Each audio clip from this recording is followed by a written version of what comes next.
Welcome to another week of Instigating with Clarkey and Ryan, brought to you by our friends at Larry Hudson Chevrolet Buick GMC here in Listowel, Ontario, and our friends over at the Listowel Squash Courts. Ryan Drury, joined by my co-host, as always. This is the first show we've done in a couple weeks here where we're both here, Clarkey. What's up, dude, man? Yeah, and you seem to have a little bad voice going. What's going on with the voice today? Listen, man, what's going on? I'm a little hoarse today because earlier this week I was recording some vocals for the new Clarence Street EP. Of course, our viewers have no idea what that is, but if you like our theme song music, that's my band. That's my band, Clarence Street. Me and my best friend, Rob Krellin, have a little hardcore project. I don't need to pay for licensing for the tunes. They're my tunes. They're your tunes. So but can you give us 10 seconds of a song? 10 seconds of a song, like me doing the vocals? Could you sing 10? No, you can't. We'll be canceled. We will get complaints. Look, if you like really heavy music, it'll be for you. This if is you're watching screaming, this, like is it basically Screamo, dude. Screaming instead of I singing? sing in it too, but it's mostly very aggressive hardcore music. So yes, I'm a little hoarse. I was flooring it. We've got a couple new tracks on the way. We're going to do a cover song as well for all you Sex Pistols fans out there. We're going to do a Sex Pistols cover. Legendary punk band. Come on. Yeah. That's why I'm a little hoarse. So bear with me here. We're going to do the show with my hoarse voice and all. Yep. It's going to be fine. Dude, speaking of performing, you went and saw a pretty great concert recently, did you not? So did you. Now, for about the 15th time? 17th. But yes. Is it 17 now? Wow. Yeah, I think so. I haven't actually. 17 for Lionel. Wow. It's Lionel Richie's 17th concert. I really find him amazing. Like, he's a guy who I went to see in the 80s before you were born. Probably. Yeah. On his Outrageous tour, as he went single at that point, like he went solo. And that was at Maple Leaf Gardens. And that was the first time I've seen him. I've seen him in Vegas. I've seen him in Niagara Falls. I've seen him at Rama. I've seen him at Windsor Casino, Atlanta. But he's gone from selling out like Maple Leaf Gardens to casinos. And now he sold out Scotiabank Arena. And he's on a huge tour in the States right now. He's playing Washington and Baltimore this weekend. Sold out Madison Square earlier this week. Boston Garden. It's incredible. He's 74 years old. And he's that old now? He's that old, man. But I'm telling you, he puts on a show. He puts on a great show. He was with Earth, Wind, and Fire. Yeah, there's no question he's a legend. He was with Earth, Wind, and Fire. I'm not a huge Earth, Wind, and Fire fan, but they put on a really good show. Hey. They opened for him. Philip Bailey, who did actually a single with Phil Collins back in the day. Easy Lover. My guy. Good guy. And Philip Bailey's son is also in Earth, Wind, and Fire now. So but Phil, of course, is a original member. But it was amazing night at the Scotiabank Arena in downtown TO. Let me tell you, man, some of the best stories usually, because I saw a great concert recently too. Pantera back together without the brothers, of course. If you know the history of that band, blew me away. I couldn't believe it. It was unreal. We got 2 encores. How many did you get? Wow. One. You got one encore. That's good. His encore was the number one, of course, all night long. And he basically said, if we're going to be here all night long, let's sing all night long. We love an encore, man. Love an encore. Hey, speaking of encore, we have a whole load of Encore GXs at Larry Hudson's right now. It's a nice vehicle. It's all redesigned. They're 24s. They're on the lot. 2024 is out already. Can you believe that? Unbelievable. But yes, they are redesigned, new Buick logo. They are really nice cars. As well, we still have our demos that we're blowing away at $7,000 off, some 23 demos. And we have some 23 HD trucks. So 2500s, 3500s. We have some 23s left. We're blowing them out right now at Larry Hudson's. Trent and I talked about it last week on the show. Trent and I worked together there at Hudson's. If you're looking for a truck or a Buick Encore, what else we have? We have some Enclaves on the lot as well, which is a nice bigger vehicle, the 7-seaters. They're all there. Come on down and see me, or if you have a sales rep, go see them. But yes, Larry Hudson's is a place to be, because you know what? Hudson's has it. Hudson's does have it. We're going to debut. We might debut a little new thing next week too. And I'm excited for this, but I can't let the cat out of the bag, but be watching next week for something. Yes. With Hudson's. There could be something pretty cool creeping into the vibes here on Instagram. You never know. And hey, how about that? $7,000 off. Clarkey's not the $1 million man. He's the $7,000 off man. You got to go see him and our friends down at Larry Hudson's. All right. Before we get into the show, it's going to be a fun show. Our buddy Tom Valcke, longtime MLB scout, baseball instructor, softball instructor, coach. What hasn't Tom used to done? run the Canadian Baseball broadcaster, Hall of Fame, right? Ran the Canadian. Yeah, he was on the board there, and he was running things over there. Broadcaster. Yeah. Yes. We had dinner with him on Wednesday night. Yes, we did. Listowel. What a gem of a guy! Like the guy's got stories. Well, our viewers know. We got to ask Tom him on here. So his daughter Mia Valcke played for UBC. And he got to go see her play her final game, and we got to get him to tell us the story on the air. He told us last night. I was blown away by the I couldn't believe the story. Anyway, don't say any more. Let's wait. Let's save it. Let's save it. That's a tease. I like that. It's veteran broadcaster right there. Oh, the stories. Before we have, we're gonna have a fun show with Tom. We're gonna dig into fun stories. We're gonna talk a bit about the Jays. Last time we talked to him, pretty recently, there was pre-deadline. Want to get his thoughts. Post-deadline, how they're doing. Obviously, some sad news in the sports world, particularly up here in Leafland. First things first. Rodion Amirov, the young prospect who the Leafs drafted in 2020, was diagnosed with a brain tumor in 2021. Unfortunately, passing away at the young age of 21. Just a terrible story. It's awful, man. This kid looked like he really had, the sport in the palm of his hand. He was a really highly touted prospect, but more importantly than that, he was, by all accounts, a really great kid. And it's just sad that, we've lost somebody like that looked to have such a bright future so soon. I mean, it's the old adage, like cancer sucks. It's garbage. We got to figure this out, man. I can't believe we haven't found a cure for this thing yet, man. But holy, just really sad news. And then that was, pretty quickly followed up by the passing of a Leafs legend, Bobby Baun. My goodness. Passing away at 86 and a little sad because, Bob had a very full, great life, but it was just sad that, the last few years of his life, he was in pretty tough health. And that's never good to hear, but man, oh man, a legend, because Bobby Baun, if you don't know the story, Clarkey, I know you do. This dude became an instant folk hero in the 1964 Stanley Cup final. He blocked a shot, not any shot, a Gordie Howe clapper, took it off the high ankle bone. It broke his ankle. He leaves the game in the third period. This is game 6 of the Cup final with, I believe, the Leafs trailing 3-2 in that series. He leaves, gets it taped up, comes back, and scores the overtime winner, and the Leafs go on and win the Cup in 7 games. I mean, the guy's an absolute legend for that. Break an ankle. I'm out of commission for months. I'm not getting up and doing anything. This guy's scoring OT winners. Come on. Passed away at 86. Very sad to lose a legend like Bobby Baun. Clarkey, I'm sure that you were regaled with many tales. You were a very, very young lad back in the 60s, of course, but I'm sure that you heard many. Yes, and I don't remember that. I'm born then either. So. I'm wondering as well, though, because of course, for our viewers who maybe don't know, you were a longtime producer over at Leafs TV and spent a lot of time at the Fan. Did you ever have an opportunity to meet Bobby? I did a few times.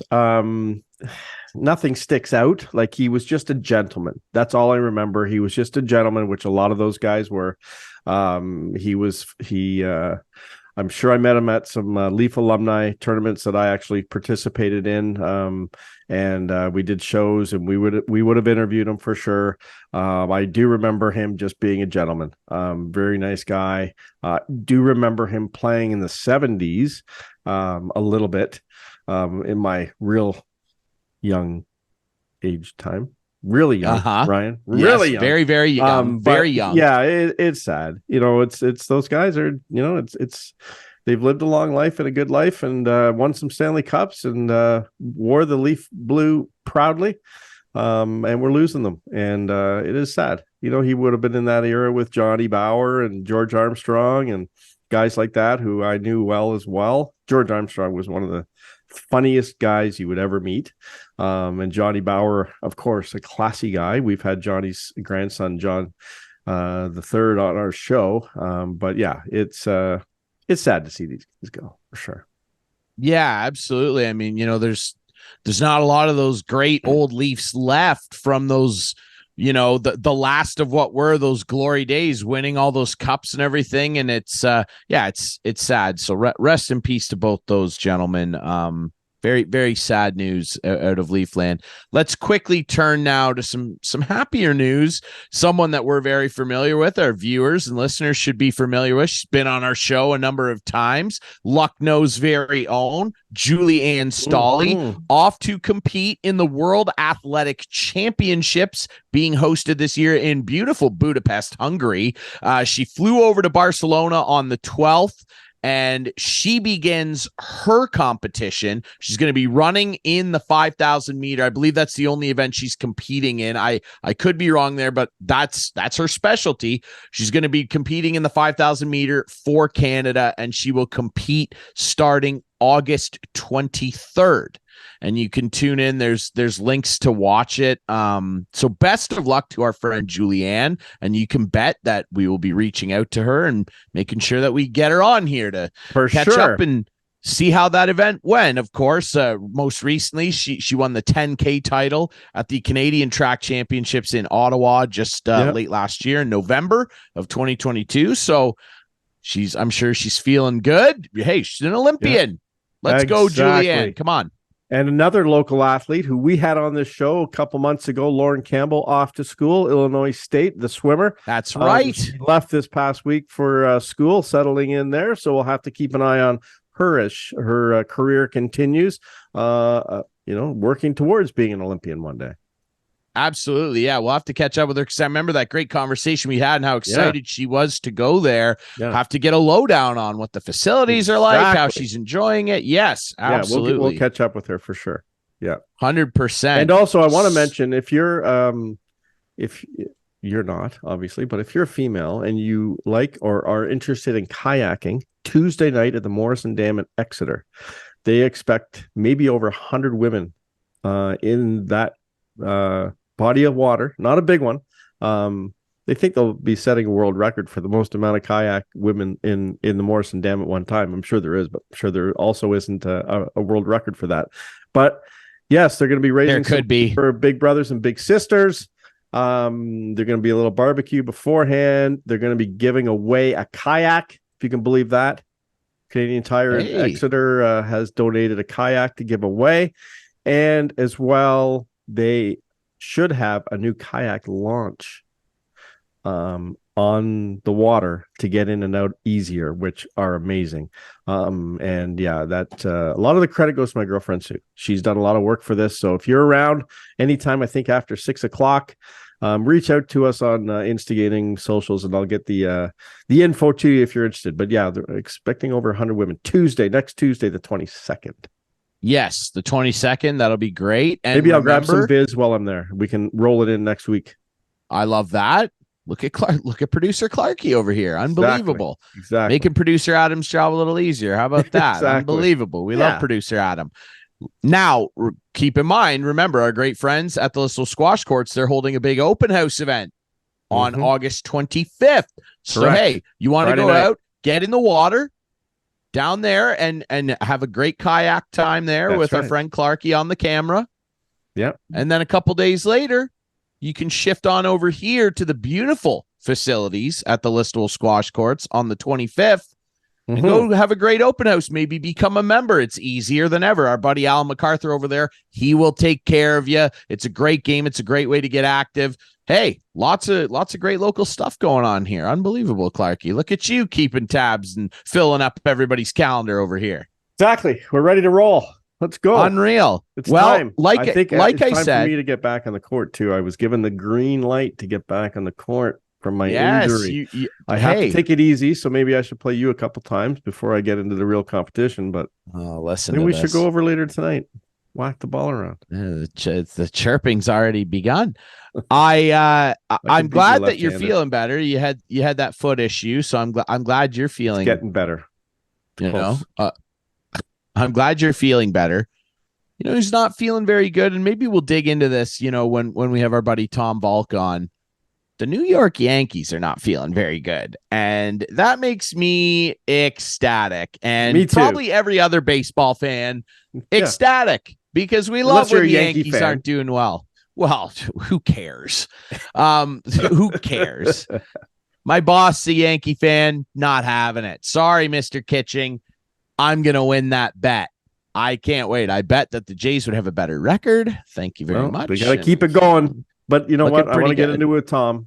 I don't think this team's going anywhere. But we'll get into it with Tom. We'll get into it with Tom. Really, really quickly, very interesting. Sorry to drive the nail in a little further here, Yankees fans who are watching.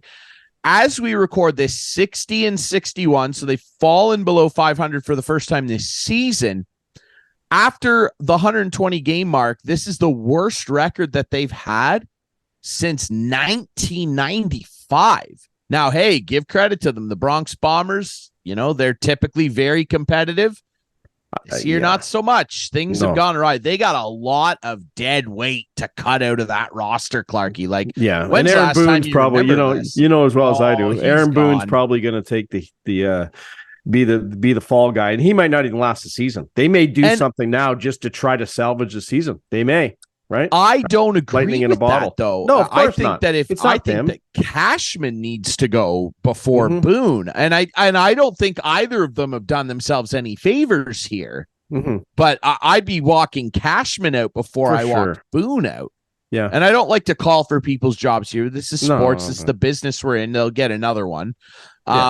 Yeah, Cashman's and I think that Cashman has dug himself a hole, Clarkey, because man, we'll talk about the Jays deadline and how, a couple weeks ago with our friend Steve Sabrin on here while you were on vacation, I was saying how I wasn't very impressed with their deadline. The Yankees deadline was worse. They acquired one prospect. They did nothing. They didn't trade any expiring deals. They didn't try and acquire any arms for next year. They did nothing. And that made people down there just furious. Oh, for sure. I think that wrote Cashman's walking papers right there. Yeah. To do nothing. It's like they're in limbo. It's like they don't know if they want to, you know what I'm saying? Are they a contender or are they going to rebuild? They don't like rebuilding in New York. That's not a good word. They want to compete every year. They don't want to tank and rebuild. That's not in their vocabulary whatsoever. They have to essentially get the big guy there somehow. And I don't know if Ohtani has necessarily an interest in leaving LA. Although we'll find out. How can he stay there after what's gone on now? They acquired at the deadline and they promptly lost 6 straight. They're well out of a wild card as we record this. If they go on a miracle run, maybe, but that's about all the Yankees could try and do here. But man, they got a lot of guys on that team that can't really hit and are old, underperforming veterans that just aren't getting it done. And to be in this position that they are, Clarkey, and potentially have to, in the very least, retool with guys making hundreds of millions of dollars in total contract value in Judge's new deal and Garrett Cole. Garrett Cole's probably going to win the Cy Young and your team's going to finish 5th in the division. Not a good look. And are those two guys going to be happy? I don't know. Time will tell. But we don't care because we don't like the Yankees here, do we? We do not. So on that note, no more Yankees talk. Coming up right after this quick break, our friend Tom Valcke right back on the program. Longtime MLB scout, baseball and softball coach, instructor, broadcaster extraordinaire. He will join us next here on Instigating.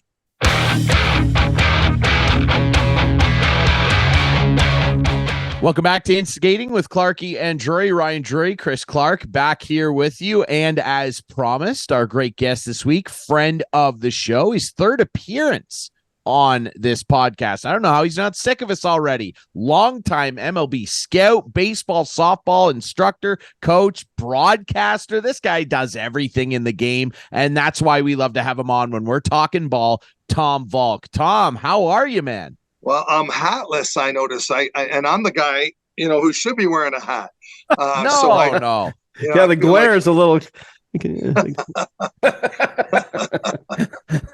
Well, you know what they say? If you're going bald here, it means you're a great thinker. That's right. Your brains are pushing your hair out. If you're going bald up there, that means you're a great lover. But if you're going bald at both places, that means you only think you're a good lover. So I've never heard that.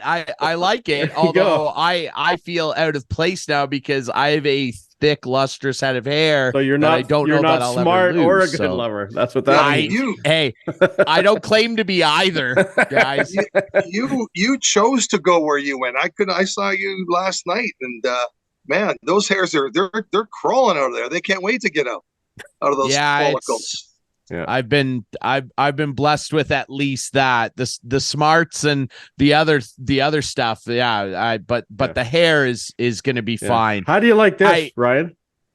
Hey, look at Clarkey's vintage hat here. You were just telling us about this off air. Explain to us what you've got here. Well, no, it's from 1977. Like it literally is back to the year one. Just some of and it's autographed. It's very hard to tell. You can see little black pen ink on that, but Rick Cerrone, Bob Baylor, Alan Ashby are some of the names I can read. It's kind of hard to read other ones. Pretty cool, man. But yeah, it's that. Kind of, Bob Baylor. So Bob Baylor's a neat. Do you know Bob? Tom? The player? Yeah. Yeah. Oh, yeah. Big bopper. Yeah. So Bob Baylor was one of my favorite players growing up, and war number one.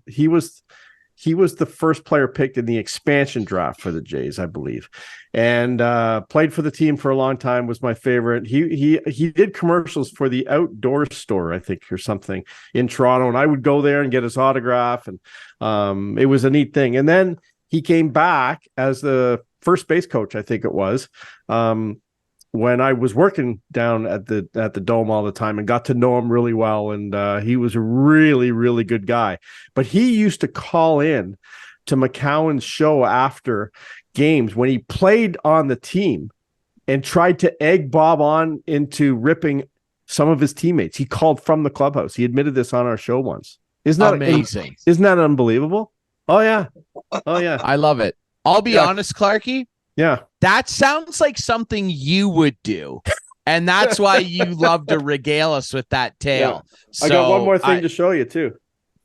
How does that look? You like that? Whoa. So you know what that's from? This is from 1992, I want to say. The very first. Good year. The very first Blue Jay fantasy camp down in Dunedin, Florida. Oh. And this is actually a game-worn jersey by number 16, the Jays, Garth Orge. But they took his name off it and put mine on it. And McCowan and I went down there and took part in the very first fantasy camp for the Jays. And we all got a formerly game-used jersey, and they had our names on it. So that's kind of cool. So I got two questions for you, Chris. Yeah. First of all, I didn't see if I was going to see a jersey that you wore, I was kind of expecting something towards the hat, like it got run over by a car. Like I'd like to see Stubby clap kind of dirt on that uniform. It looks pretty shiny to me. I'm concerned. Hey, listen. Here's the deal. I was young at this point, and I was actually too young to actually participate in the fantasy camp. But because I worked for the Jays radio network, they let me participate. They asked me what position I wanted to play, and I said, just put me in the outfield. No, because I was the youngest one there, guess who was the starting pitcher for the Campers? This guy. And yes, I was the starting pitcher. They taught me a couple of pitches, and one of them was a curveball, and I could throw it pretty good.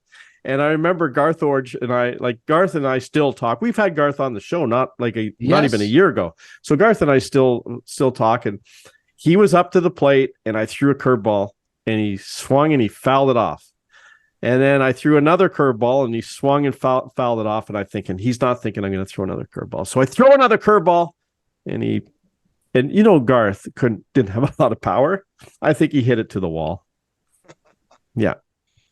My second comment is when you said it was Baylor's intention to get Bobcat to rip some of the players, that would be about as tough as you trying to talk me into eating a chicken quesadilla at half price appetizer. That's not a tough thing to do. Exactly. Yeah. No, absolutely correct. And see, Bob was the PA announcer down the first year of the Dome too, or at Exhibition Stadium, the first year of the franchise. He was the PA announcer, right. So the players knew him.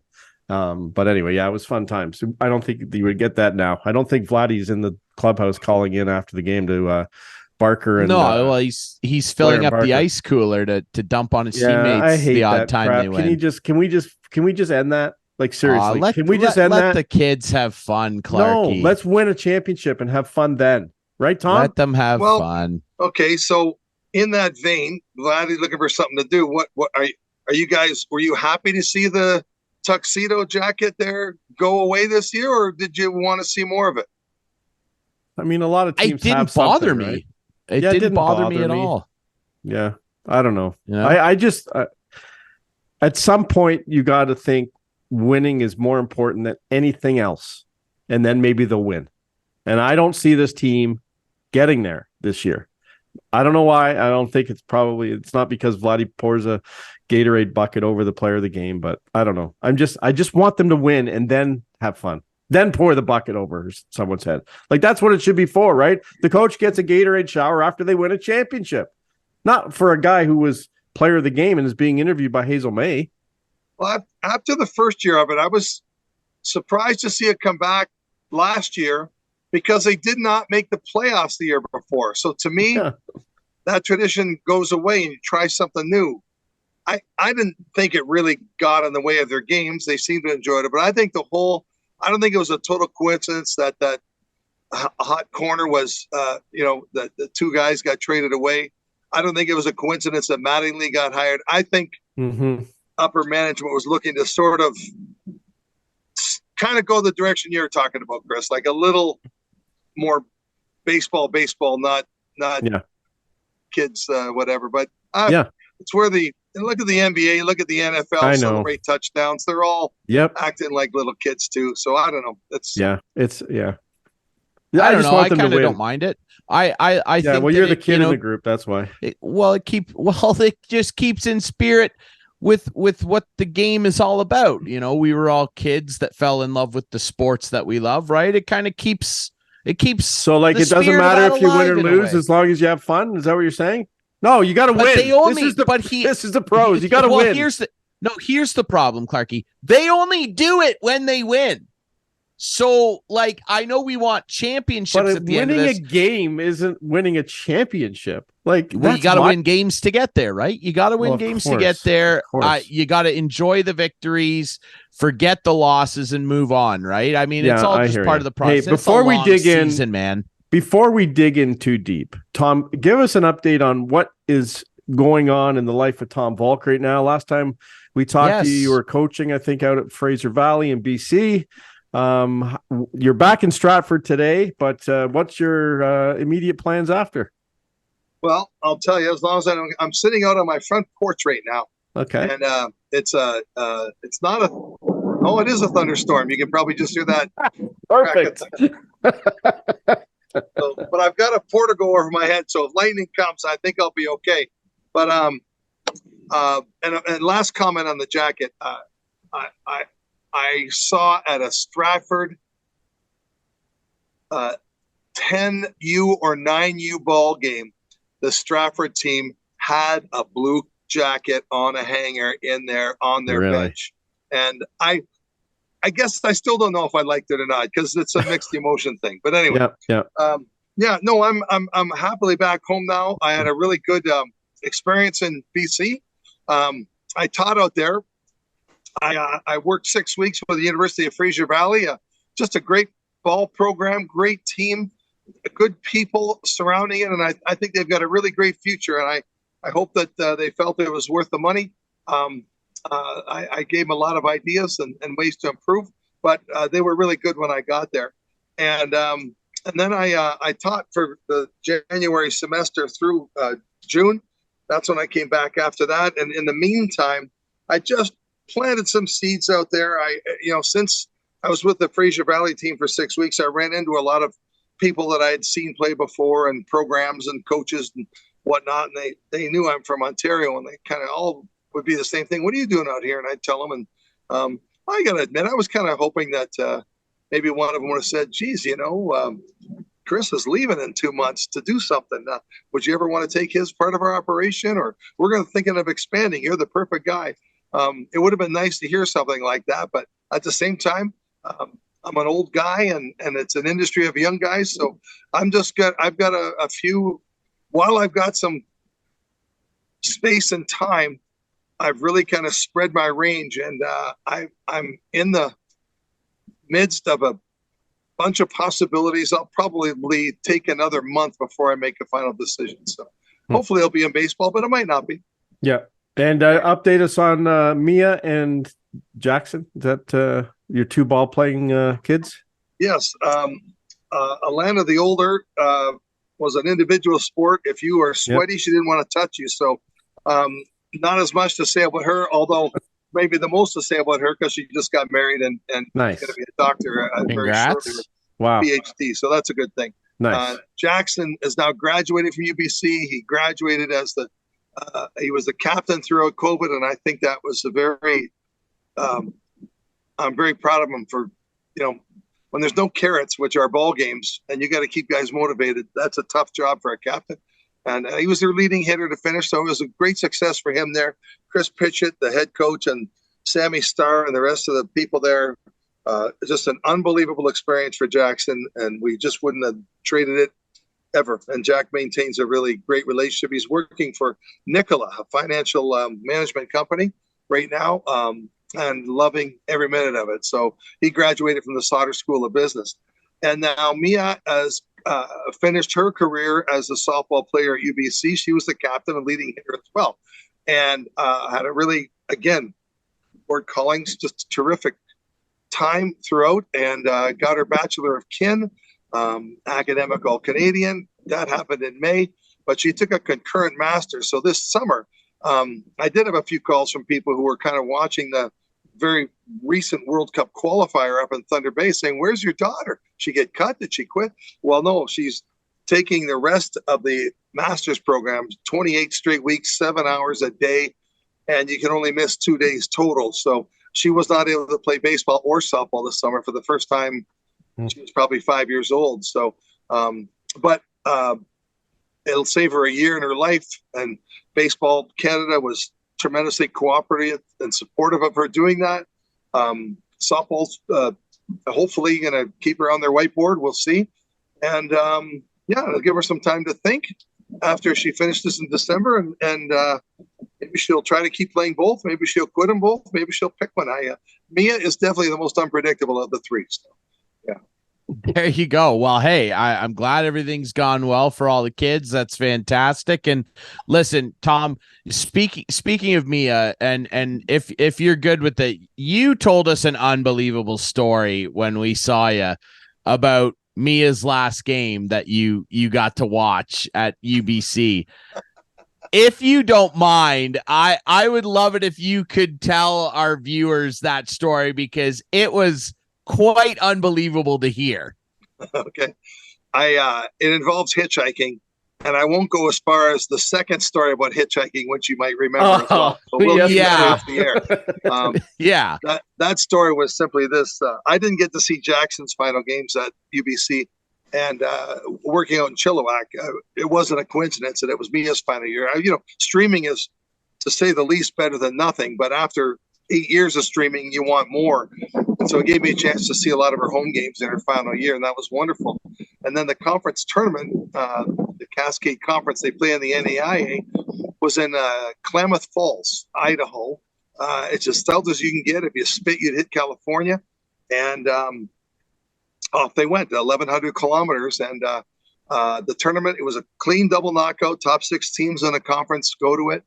And their first game was Friday morning at 9. I was a supply teacher. I had a class at G.W. Graham High School. The teacher had laid out the plan, and Mia's game started at 9. School started at 9. And I just looked at them and said, do you want to do what's I've written on the board here? Would any of you like to watch my daughter play softball? And luckily for them, they all agreed we'd go that direction. So we watched the game together. The Thunderbirds lost 1-0. So Mia had one more loss left in her university career. And as the day went on, I wore a shirt this color and pants this color, both dark, that day to school. And I don't know, something just overcame me. I didn't have access to a car. There was no way I could have got down there Friday night. The next game now after one loss was Saturday morning at 9. And sometime before 3:30, I just decided I'm going to that game. And I printed signs on the photocopier and stuck them in file folders to give me some firmness to stand at the side of the road and do what I hadn't done since high school 50 years ago. And I hitchhiked 1,100 kilometers down to Klamath Falls. I got there 40 minutes before the game at 9 and got home basically the same way. I did take a bus for part of the way home, but it was just an adventure. And I took 7 rides, and I wouldn't have traded it for the world, because on Saturday morning, Mia's team did happen to lose. They lost 8-5, so that was the end of her university career. I got to see her play, and it meant a lot to both of us. And she played a really good game on top of it. That's unbelievable. Father of the decade, ladies and gentlemen, Tom Valcke. If I'm the father of the decade, why have all 3 of my kids moved 4,000 kilometers away? That's what I want. Oh, no. Oh, man, that's unbelievable. Just an incredible story and amazing. You know, you mentioned, too, that, you know, both Jackson and Mia, of course, were the hit leaders on the team their last year. So clearly you've shown them some good things. I mean, for both of them, let alone one of your kids to do that, for both of them to do it, pretty impressive. And that ties in well with our Blue Jays, which we all love to talk about. And when we were chatting with you before on the show, Tom, it was before the deadline. They really didn't address their number one problem, which is hitting, and particularly hitting with runners in scoring position. Paul DeYoung was a fill-in. He's a good defender. He's filling in for Bo Bichette, who we might see back this weekend. But outside of the Jordan Hicks acquisition, which is great because he's a flamethrower, they need that, this team just still cannot hit. They cannot seem to come up with that clutch hit and knock runners in. We were talking about Vladdy, and he's at the center of it all. He is supposed to be the dude alongside Bo. You're quite clearly a good hitting instructor. You've obviously given a lot of people some tips, including your kids. If I'm Vladimir Guerrero Jr. and I'm coming into your office, Tom, what's the first thing you're telling me to get my season back on track here? Yeah, and it's, one comment on the 2 kids. I'll go this far. I'll say I apparently at least didn't get in their way of succeeding. That's as far as I'm going to go with that. But anyway, if Vladdy came into my office, and if I had the ability of what's the hitting coach's name? Martinez. Guillermo Martinez. Yep. Yeah. And who last year I really championed him. I paid more attention to what he was doing.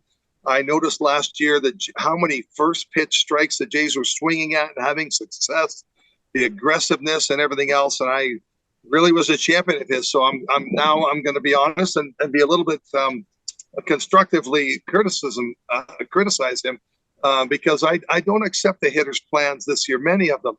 And Vladdy's one of them. Now, you look at Vladdy's numbers, it's a season most players would dream to have. I think he's over 70 ribbies.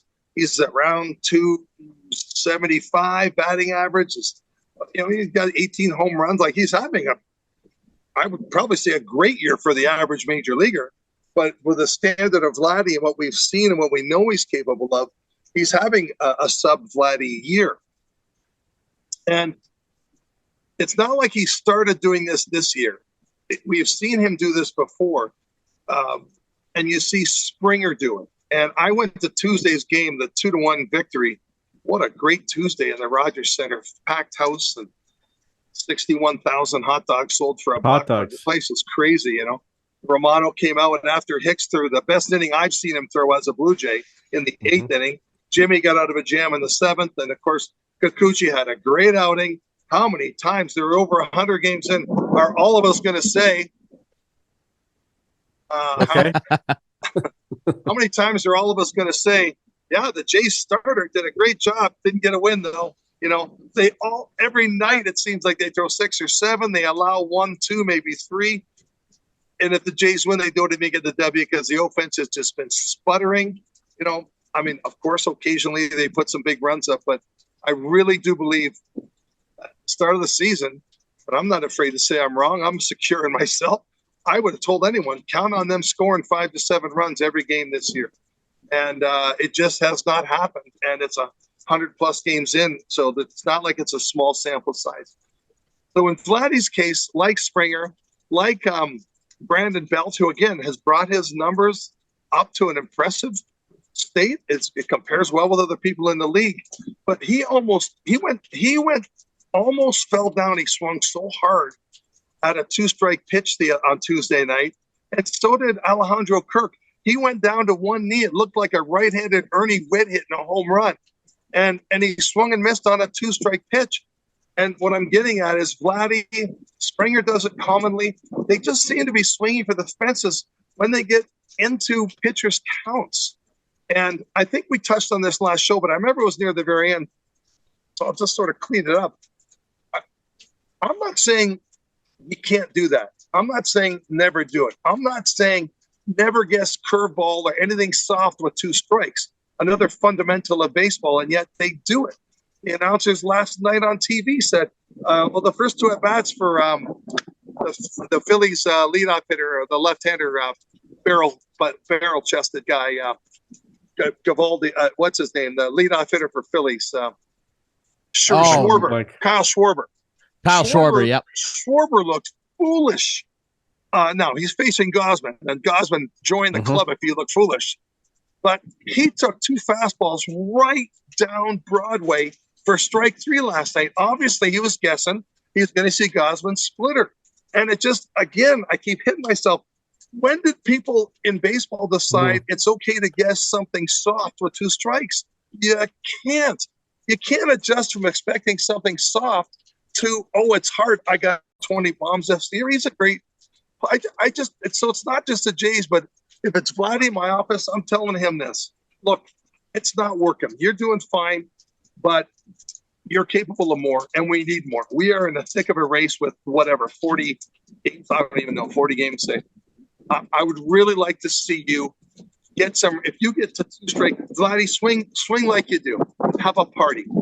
Rip away at the first pitch. Hard to say be more selective, because that's a hard thing to say when guys are throwing near 100 these days. But Vladdy, when you get into a pitcher's count, especially with 2 strikes, can you just calm down the storm a little bit? Don't worry about leading the major leagues in exit velocity and the most hard hit balls over 95-mile-an-hour pitches and all that. Just put the ball in play somewhere. Make something happen. Someone's going to look at Espinal's error last night. He's my favorite Blue Jay.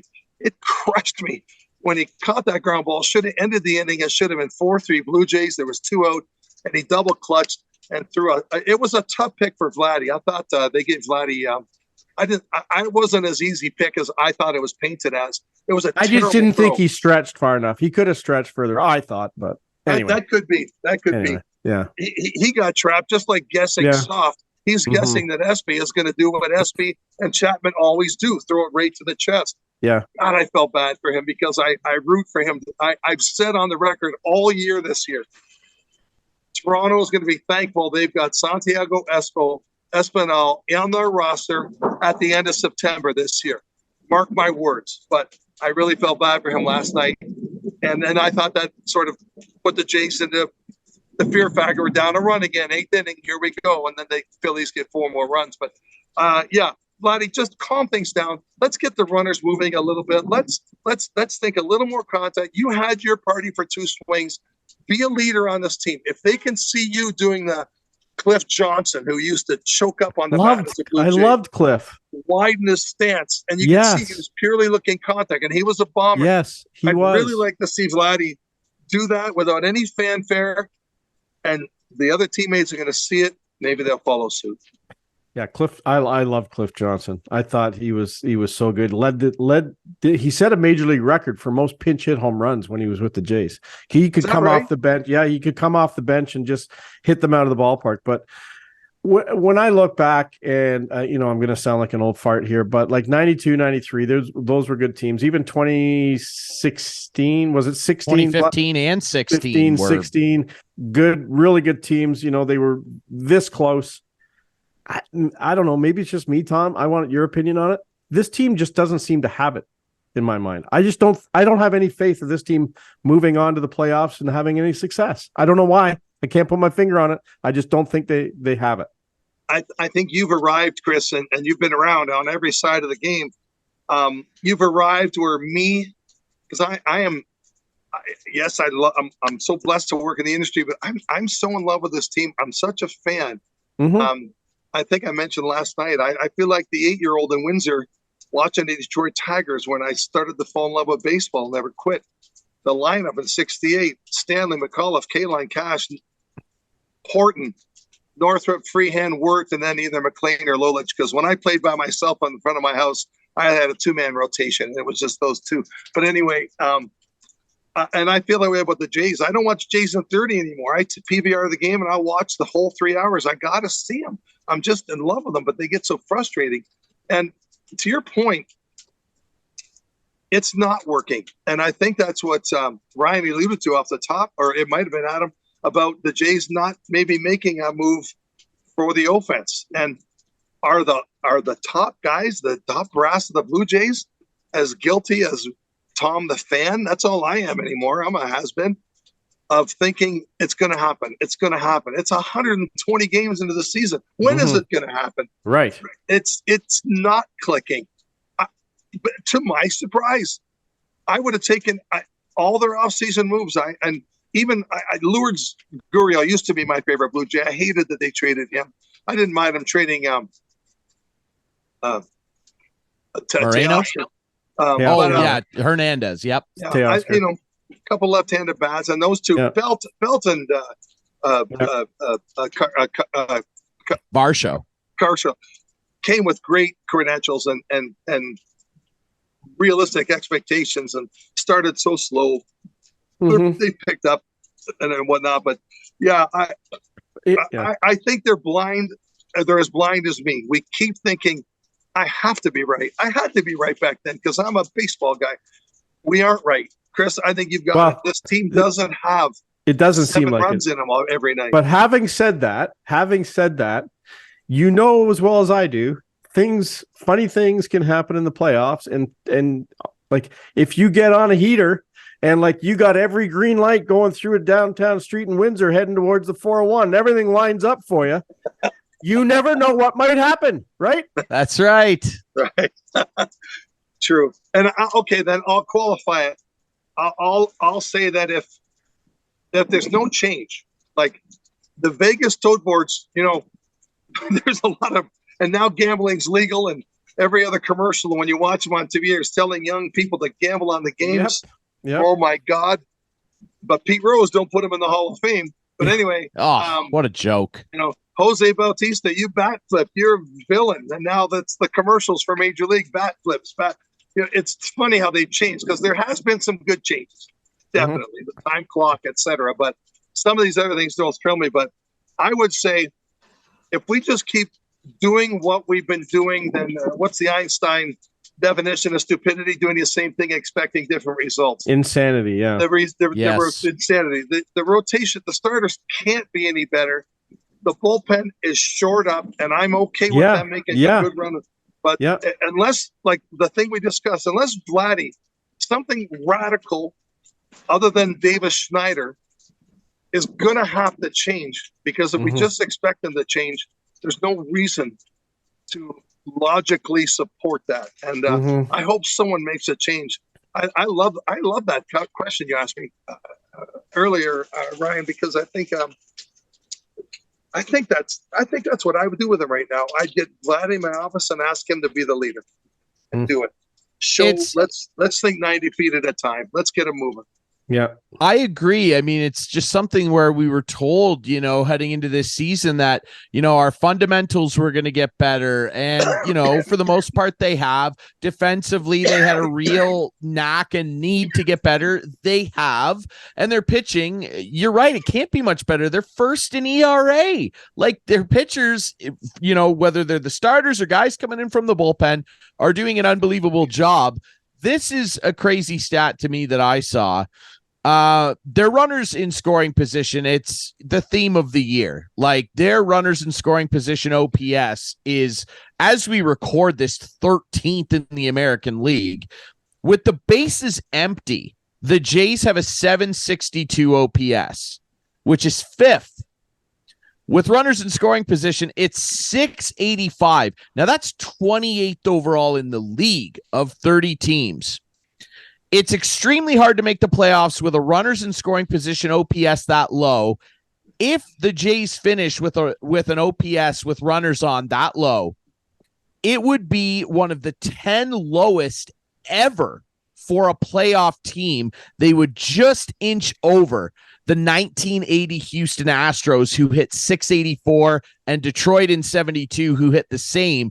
The lowest ever was the 81 Astros. They somehow made the playoffs with a 641 OPS with runners in scoring position. Like, we're talking historically bad hitting in situations where you need to drive runs home. And that's what we're looking at right now, Tom. But, Clarkey, I share your skepticism because the bats, look, it's 120. We've seen a lot of poor hitting. I said this a couple weeks ago to our friend Steve Sabrin, Tom. If the Jays miss the playoffs, which as we record this, they're still holding that third wild card, but if they miss the playoffs, God forbid, Tom, in a year where you have an extra wild card spot, if they miss the playoffs with this lineup, I personally think, and I posed this to our buddy Steve, I think that they might be the most disappointing Blue Jays team of all time. What do you think of that? The most disappointing team of all time to me was 2 years ago when they won that game on that final Sunday, and they still needed someone else to win or lose, and they wound up, I think the Yankees, someone came back to win that game, and that knocked the Jays out. To me, that is absolutely the most disappointing. That's one of the greatest teams ever not to make the playoffs, in my opinion. I agree. Would this team exceed that? Boy, I never thought of it like that. But with this pitching. Yes, with this pitching. And it's arguably, I know Manoah's down, but a 6-man rotation, and Manoah will be back up if someone gets hurt or something. But you put some real meat on the bone with those numbers. I did not know any of that. And that really supports this problem that the most distant, raw knowledge fan would understand and agree with. RISP, runners in scoring position. It's not happening. So if I'm John Schneider, because I think with that would it not only be the most disappointing team. I have no problems with John Schneider, but if his team doesn't make the playoffs, whether it's him, whether it's Martinez, whether it's not him telling Martinez, his hitting coach, you better do something here. I want to change. Get with Vladdy. Just to keep sticking with that same example of a change and make it contagious with the players. And let's see them. I mean, they're a good bench. Whenever someone hits a ground ball, moves a runner, they're always up high-fiving. They're doing the right things after it happens. But and I know they practice it before the games, opposite field, opposite way, hitting runs, but they're just, whether it's their contracts, whether it's their greed, hitting home runs because you get a bonus if you hit X many, whether it's the ego, whether it's playing at home, whether it's playing with 8 other great guys and you want to kind of be the guy that Vladdy dumps the water on tonight. I have no explanation for it except you got a hitting coach and it's pro ball. make a change for 40 games. And you know what? If they don't make the playoffs after making a change, but they tried something, Schneider, you can keep your job. But you better do something because, last year they dumped their coach when they were in a playoff position, and that's when Schneider came in. So I think it's hard to blame the hitting coach because he's not the offensive coordinator. You know what I mean? There's a difference there, right? Like he can't tell the guys every time they're up at bat how to hit the ball. Like, hey, you know what? The third baseman is playing where the shortstop plays. If you could just lay a bunt down, you know what? You're going to be able to get to first base, guaranteed. That drives me nuts that more guys won't do that. Absolutely greedy nuts. Guillermo's part of that, though. Who is the Jays offensive coordinator? Do you guys know? Is it Rivera? It might be Chris Clark. We're not sure. They have an offensive coordinator. We're not sure. It's got to be John Schneider, right? It should be Tom Valcke, for goodness sake. It should be. But I do have one more observation about the coaching staff. We have about 4 minutes left in the show. All right, please. We got Don Mattingly this year, and I think we all have great respect for him as a player, as a coach, and he's such a baseball guy. And you hear a lot of people say, "Oh, they brought him in, and he's going to take Schneider's job when they fire Schneider." Maybe I don't know. I don't care. But what I wonder though is, and I watched Tuesday was the first game I've seen in Toronto this year, so I've watched 100 others. When I've seen John Schneider on camera, I'm going to say 95 times. If I've seen him 100 times, and it's more than 100, but if I've seen him 100 times, I've seen him next to Pete Walker. He's always been with Pete Walker last year. Correct. He has a bench coach whose name is Don Mattingly. And I always wonder, like Rob Thompson, when he was Joe Girardi's bench coach, they were Velcro. Thompson he wasn't bugging him. Girardi wanted him there. Thompson knew when to speak and when not because he was so polished. Mattingly obviously is being heard. No one's going to say poo-poo Don Mattingly, but I always wonder, why isn't Mattingly and Schneider side by side? You notice that?